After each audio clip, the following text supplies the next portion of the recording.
answer my question, which is, do I reject everything that I'm ignorant of? Wait, hold on. Because that's your presupposition that undergirds your... If you guys haven't taken the Master Communicator course, you need it. There's a number of things during this debate that were well done, especially by the first guy. And there's some things, some debate tactics that Jordan Peterson is using very effectively. So what he did is he cut off the kid and stopped the kid from driving the conversation using questioning. And he says, okay, well, I'm not going to do anything. You have to play my game first, then I'll play your game. But here's the kicker. Jordan Peterson might not even honor what he said. He might make the kid answer his question and then proceed to pile on more questions, more arguments, and never address the kid's argumentative point. So it's very escapist what he's doing. It's a bit of a red herring. It's unordered conversation. You really do need a moderator. And just side note, that suit sucks. Go ahead. Your argument, and unless you can prove that that's valid, then there's no point. My question is quite simple.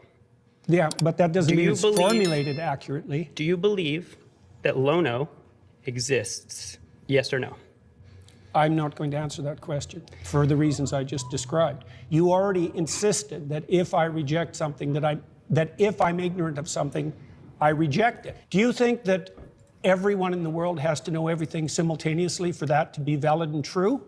I think in order for your argument to be true, in order for it to be true that we atheists don't understand what we're rejecting, then you need to also apply that to yourself and to Christians. Yeah, so what Jordan, the kid got him right there. And what Jordan Peterson, what he did was he did a non sequitur, which is a conclusion or statement that does not logically follow the previous argument. So the kid pushed forward an argument, right? Then Jordan Peterson asked him a question that did not logically follow the argument, which he just concluded on. The kid just concluded on, like, listen, man, if you're saying this about us, then we can say the same thing about you because there's gods that you don't know of. Mm-hmm. Right. All day. All day. And to Muslims and to any other person on this earth, where if you don't understand what you're rejecting the belief in, then you can't reject the belief in it. That's the implication of your claim. I didn't say that I rejected the belief in Lona. I said I didn't know who Lono was. I didn't say anything about rejecting. That's because I've asked you several times and you haven't, but let me get to my... Yeah, that's not a good argument, Jordan Peterson, because he can say the same thing back. I don't know who Jesus Christ is, bro. Okay, end of the debate. Even greater point. Mm-hmm. You're saying atheists don't understand what religion is or what God is in order to be able to reject it fully or completely. We have someone over here who studied it in their own way. I've studied religion. I have a degree in religious studies, specialty in Christianity and Mediterranean traditions.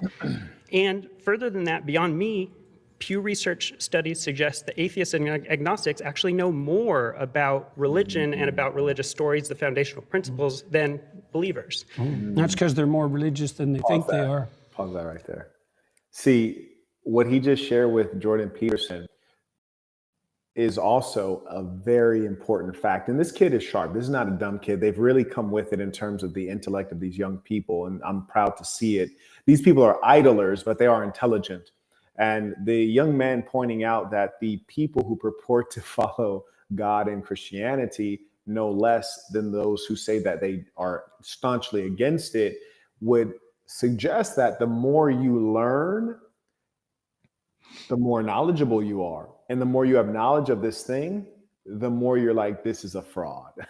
And I think that you can often see that to be the case. Like, for example, the more I understand macroeconomics or paper assets, the stock market, how it's manipulated, how insider trading works, how much the stock share price is disconnected sometimes to the company performance, and you understand the greater economic forces and all these complex instruments like derivatives and futures, etc., then you realize, oh, this is all a scam. But it's the person who has limited understanding, who works at Walmart for 30 years and has a 401k or an IRA, and they think that they're going to be well taken care of, with that simple, straightforward investment. They might believe in the system because they don't really understand the system. They're in the paper assets, but they don't really get it. And the people who get it know that it's gambling. They know that it's a fraud.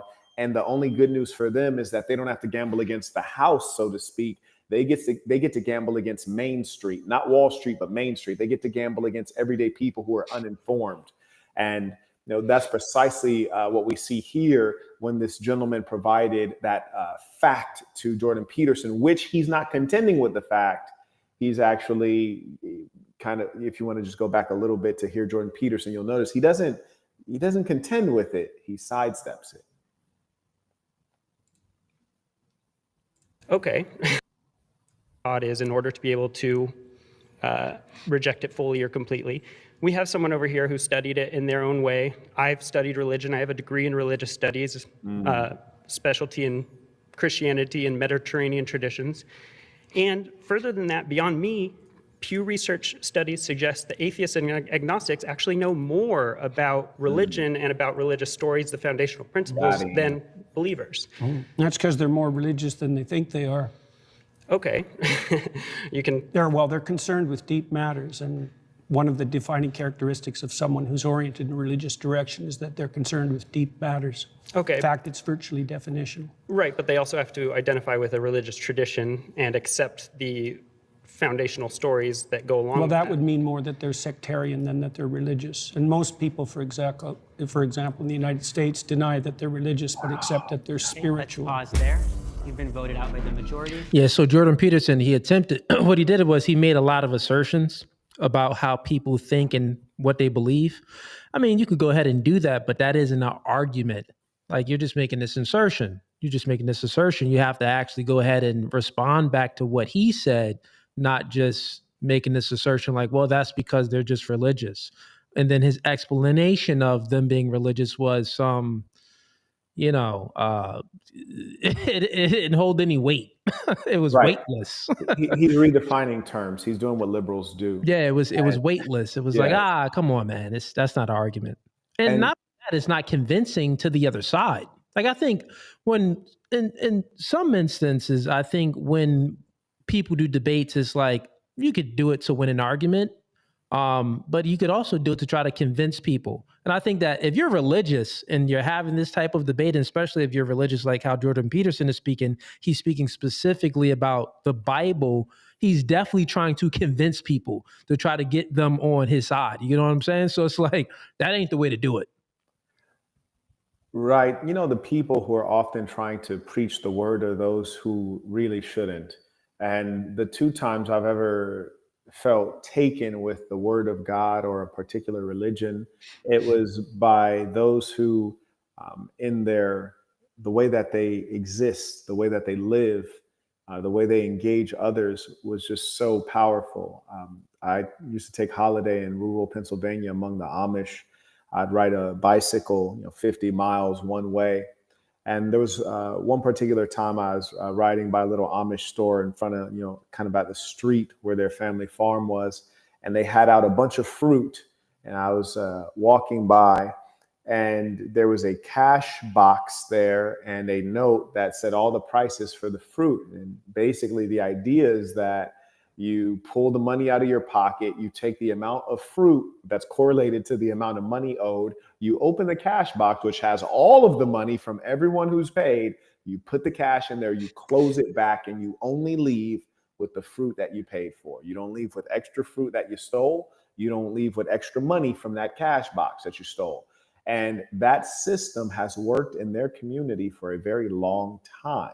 And the reason is because they are pure people, pure-hearted, straightforward, and honest. And I can also tell you during the winters, there was a few times I was there during the winter, and I would go on my long bike rides as best I could, and I would wear a ski mask because it's cold. You're getting a lot of air hitting the face as you're going through.